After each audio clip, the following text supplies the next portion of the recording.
आपल्या मेंदूने बऱ्याचशा गोष्टी आउटसोर्स करायला सुरुवात केली आहे का? परवाच्या दिवशी माझ्या मैत्रिणी बरोबर आम्ही पाठांतराबद्दल बोलत होतो. लहानपणी कशी आपल्याकडून स्तोत्र, श्लोक, पाढे पाठ करून घेतले जायचे आणि आजही आपल्याला ते थोड्याफार प्रमाणात लक्षात आहेत. तसंच काहीचं फोन नंबर्स बद्दल, आपल्या जवळच्या लोकांचे लँडलाईन नंबर्स किंवा मोबाईल नंबर्स आपल्याला बऱ्यापैकी पाठ असतात. पण गेल्या काही वर्षात ही पाठांतराची सवय थोडीशी कमी झाली आहे का असं वाटायला लागलंय, कारण टेक्नॉलॉजीमुळे या पाठांतराची गरज भासत नाही. I am all for technology, पण या सोयीमुळे आपण आपली मानसिक कौशल्य हळूहळू सोडून देतोय का? मानसशास्त्र आपल्याला सांगतं की जेव्हा आपण एखादी माहिती पाठ करतो तेव्हा रेपिटेशन आणि रिकॉलमुळे आपलं जे न्यूरल कनेक्शन आहे ते अजून मजबूत बनतं आणि ही प्रक्रिया आपल्या स्मरणशक्तीसाठी खूप महत्वाची आहे.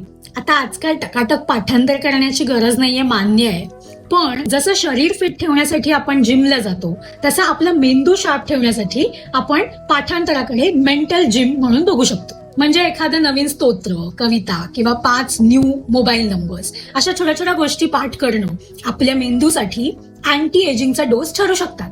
आता तुम्ही सांगा, आजही तुम्हाला कोणत्या गोष्टी तोंडपाठ आहेत किंवा आजही तुम्ही मुद्दामून काही गोष्टी पाठ करता का? नक्की कॉमेंटमध्ये नमूद करा आणि बुद्धिगरात डोकावल्याबद्दल मनापासून आभार.